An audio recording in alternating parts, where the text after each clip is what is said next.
The activities of Russian private military company, Wagner Group, in the Central African Republic. In a short period, the Wagner Group has achieved what Western and UN troops couldn't accomplish in decades. Within less than a year of their deployment, they have made significant changes, which has made the Western world quite envious. As a result, extensive propaganda is being carried out against the Wagner Group, portraying them as a modern form of colonial power. However, it's important to note that the Western media rarely discusses the actions of Western troops in African nations over the years. The Wagner Group has been successful in areas where it hurts the most, creating discomfort for Western neocolonial countries.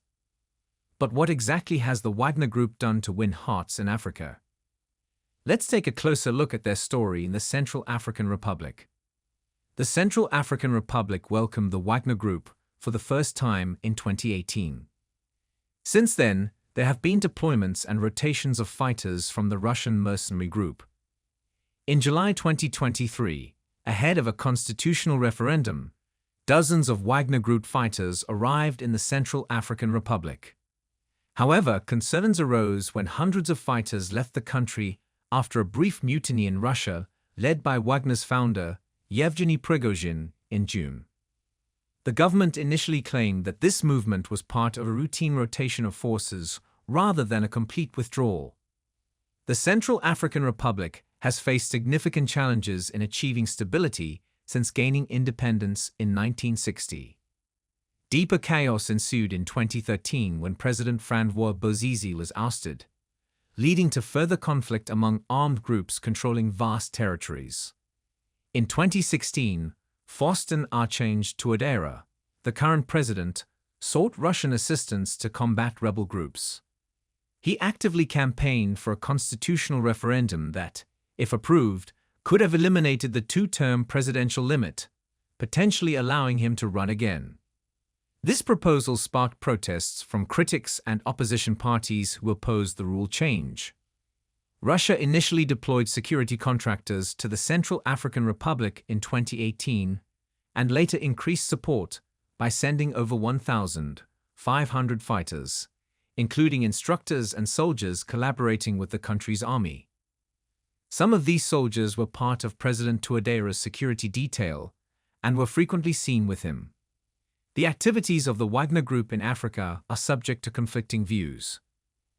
It is important to approach the topic with caution and carefully consider whether their actions are beneficial or harmful to the region.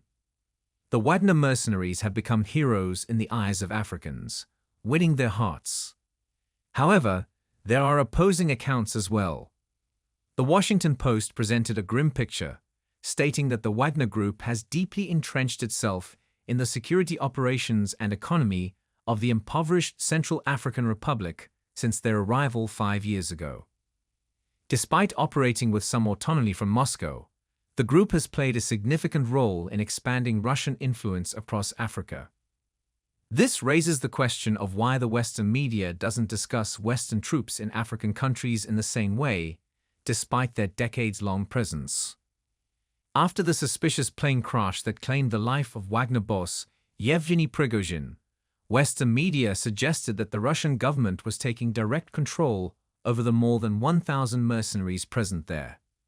During an interview, President Faustin Archange Touadera confirmed that Russian fighters would continue operating in his country as per the agreement with Moscow. Their role is crucial as the Central African Republic faces attacks from rebel groups targeting soldiers and civilians in rural areas. Touadera emphasized that the Russian government is the one they contracted with, noting that his security detail includes Wagner fighters in khaki uniforms stationed outside his office. During a visit to Bangui, Russian Deputy Defense Minister Yunusbek Yevpurov and Major General Andrei Averyanov of the Russian Military Intelligence Agency informed President Touadera and other officials that the Russian presence would persist, but now under the command of the Russian Defense Ministry. Touadera confirmed the meeting, stating that they have state-to-state relations with Russia, so it is normal for the vice minister to visit in the context of their security relationship. Fidel Ganica, an advisor to Touadera, asserted that if the fighters resist obeying Russia's defense ministry, they will have no choice but to leave, as Russia sent them and armed them. Although the Central African Republic has historically been Wagner's primary outpost on the continent, the group has also operated in at least 4 other African countries and expressed interest in several more, causing growing concern in Western capitals. Yunisbek Yefterov's tour of Africa included stops in Mali, where Wagner has a significant presence, and Burkina Faso, where Wagner leaders had previously offered their services. Recent reports suggest that the Wagner mercenaries' presence in the region remains largely unchanged. They have been spotted around Bangui shopping for groceries, dining at a food court, and bargaining for items at a market. Some of them carry guns and navigate the city in tan-colored pickup trucks, often in pairs or larger groups. However, the important thing is that wherever they go, they are loved and welcomed by the public.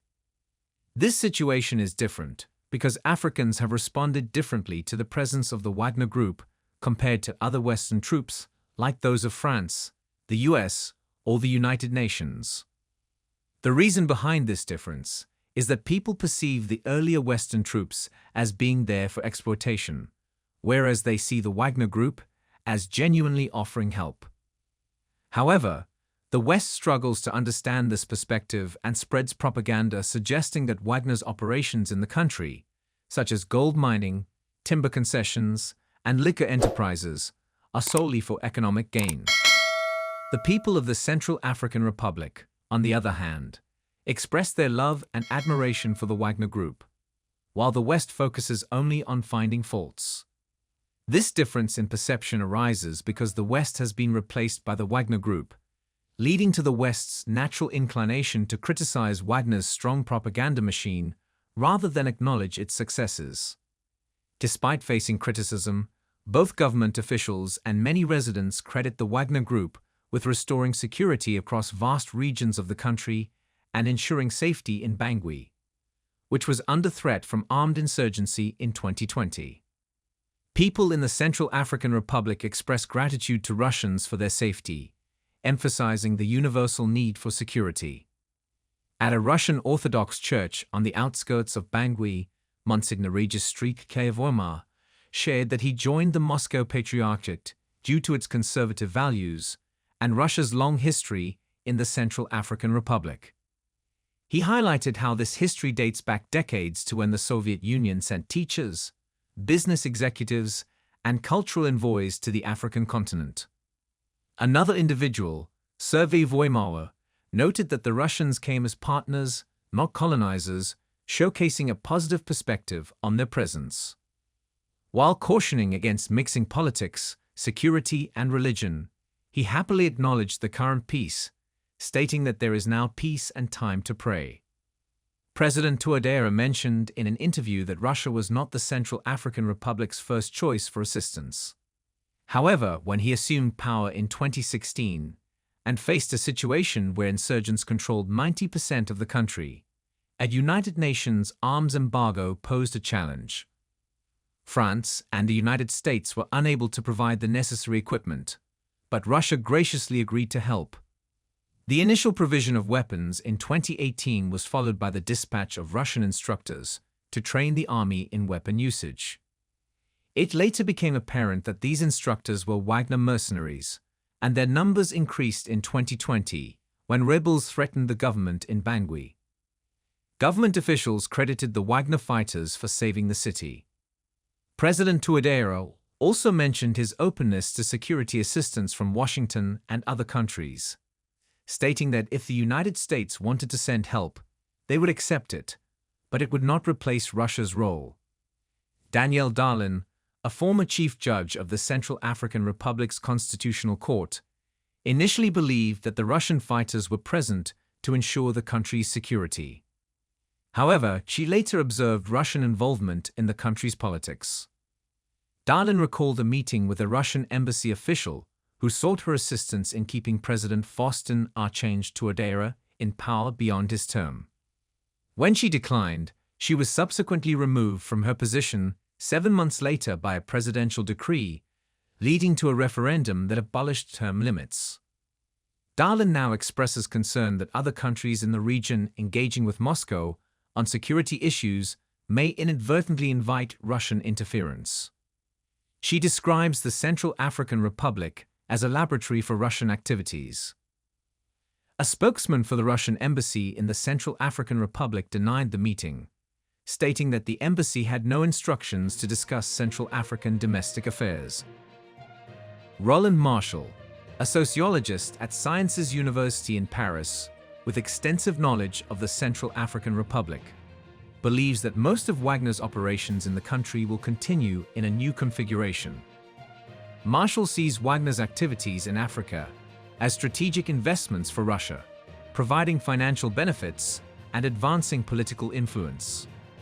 Despite the controversies surrounding Russian involvement, the Wagner Group has achieved significant successes in the Central African Republic. Collaborating with Russian mercenary allies, the government has successfully ousted rebel groups from major towns and gained control over substantial portions of the country. However, armed groups still remain active, particularly in border areas. Tensions have escalated due to the approval of a new constitution that eliminates presidential term limits and allows President Touadéra to extend his tenure. It is worth noting that the Wagner Group has achieved in a few years what Western troops could not accomplish in decades. The president of the Central African Republic confessed that before the Wagner Group's intervention, 80% of the country's territory was under rebel control. This reversal demonstrates the private military company's effectiveness in combating rebels and terrorists in the country, surpassing the accomplishments of Western troops. This raises questions about the intentions and effectiveness of Western military missions in Africa, suggesting that their primary objective was to safeguard Western interests rather than fight terrorism. In contrast, the Wagner Group's main purpose is to liberate the country from rebels and fulfill its mission. The Central African Republic has faced significant conflict dynamics over the past decade, marked by a full-scale civil war triggered by the overthrow of then-President Francois Bozize by the predominantly Muslim rebel alliance known as Seleka. This conflict involved mainly Christian self-defense groups called Anti-Balaka. Despite the fragmentation and withdrawal of the Seleka, President Touadéra's government initially controlled less than a third of the country when he won the elections in 2016. Since 2021, interventions by the Wagner Group and Rwanda have supported Touadéra in pushing back rebels. However, achieving a complete victory remains a challenge. The historical context of the Central African Republic involves centuries of migration and displacement, linked to slave raids by northern sultanates, and the colonial system imposed by France. During the colonial period, half of the population perished, and France continued to interfere in the country's politics post-independence, focusing on extracting wealth for a privileged few. Challenged by rebel groups, the Central African Republic's army has gained strength with the arrival of Wagner and Rwandan forces, successfully driving rebels out of provincial towns for the first time in at least a decade. While challenges persist for aid workers in reaching remote areas with armed groups, the return of government control has improved humanitarian access to populations in town centers. Alexandra Lamar, a researcher on the Central African Republic, highlights that counterinsurgency efforts intensified after Touadéra's administration faced a new rebel insurgency. In late 2020, the Coalition of Patriots for Change, CPC, composed of former rebel groups and former adversary Francois Bozize, posed a threat ahead of the presidential election in the Central African Republic. Despite violence that prevented 40% of the country's regions from participating, the elections proceeded, resulting in President Touadéra's slim majority. The political opposition alleged fraud. After the elections in June, Wagner's involvement shifted from training security forces to a counterinsurgency mission. Sylvie Bappo-Timon, the Minister for Foreign Affairs, claimed that the government has restored authority over 85% of the territory and regained control of towns. Ongoing operations have displaced rebels from traditional income sources like gold and diamond mines, making it challenging for them to fund future rebellions. Support from patrons in Chad and Sudan has also diminished. However, there are allegations of the West spreading propaganda against the Wagner Group. The BBC, for example, reported that nearly 200 Russian military instructors arrived in the Central African Republic in 2018, after President Touadéra sought assistance in addressing rebel groups. An investigative report by the Sentry claimed that Wagner has exploited weak institutions and a vulnerable army to capture the state. The Western media often focuses on negative aspects, quoting Natalia Ducon, a senior investigator at the Sentry, who highlighted Wagner's infiltration and compromise of political, economic, information, disinformation, propaganda, and military sectors. The report also described widespread human rights abuses, including extrajudicial killings, torture, and rape, allegedly committed by Wagner mercenaries. The UK has designated the network as a terrorist group, and the US labeled it a significant transnational criminal organization. However, many Central Africans view the situation as more complex. After a decade of civil war, some Central Africans express happiness with the presence of Russian forces, claiming that there is peace and an absence of war. In recent years, there has been a noticeable rise in pro-Russia sentiment across West and Central Africa.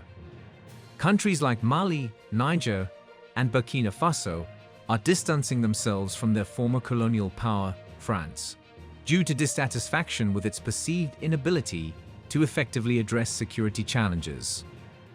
This sentiment resonates among many Central Africans. It is worth noting the divergence between Russian and French policies in Africa. If Russia adopts the same policy as France in Africa, it may not work, according to Ganels. The town of Bambari, located about 400 kilometers northeast of Bangui and the capital of the Weka region, shows how the security situation has changed. 2 years ago, it was under rebel control, but now there are signs of improvement, although challenges remain. This relative peace has allowed residents, like a 15-year-old boy, to imagine a better future after escaping recruitment into armed groups.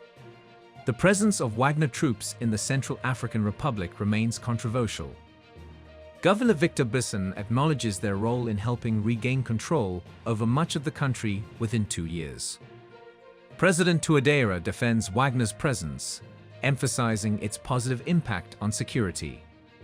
However, former Prime Minister Henri Marie Dondra and other critics express concerns about the unchecked influence of the Wagner Group, labeling them a criminal group. The future of the Wagner Group in the Central African Republic and Africa as a whole is uncertain.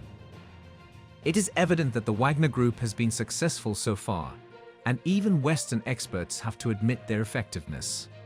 If given more time, they could achieve even more. By offering the Wagner Group, Russia is winning allies and spreading the notion that it can provide long-term security. African countries have hosted Western troops meant to fight terrorism, but terrorist activities multiplied instead, leading to the expulsion of Western troops from countries like Mali, Burkina Faso, and Niger. The Western countries made profits during this time, but the media didn't talk about it. Now, it is being spread that the Wagner Group only wants to influence local governments or power holders to secure business deals and access natural resources, strategic locations, and trade corridors. This mirrors what Western troops did in Africa. The Central African Republic and other African countries understand the effectiveness of the Wagner Group. Regarding Wagner's future in Africa, there are 2 scenarios. The first scenario predicts their withdrawal from Africa, similar to what happened in Ukraine, although this seems highly improbable. The second scenario is more likely, with Wagner's extensive network continuing to operate in Africa, yielding strategic and financial gains for Russia. President Putin is unlikely to risk losing control over these African assets, especially considering Russia's current international isolation. The absence of Europe in the African security landscape gives the Kremlin a strategic advantage. It is likely that Russia will enhance its military presence, potentially deploying instructors directly from the armed forces. While the Russian Defense Ministry may consider this as a deferred scenario, sticking with the proven option of Wagner appears more likely for African nations at present. As for whether the Wagner Group is better than Western troops like France, the US, and the UN, who seemingly did little to fight terrorism, opinions differ. The real fight against terrorism may begin now after the arrival of the Wagner Group. Readers are encouraged to share their thoughts on whether more African countries should hire Wagner mercenaries in the comments section.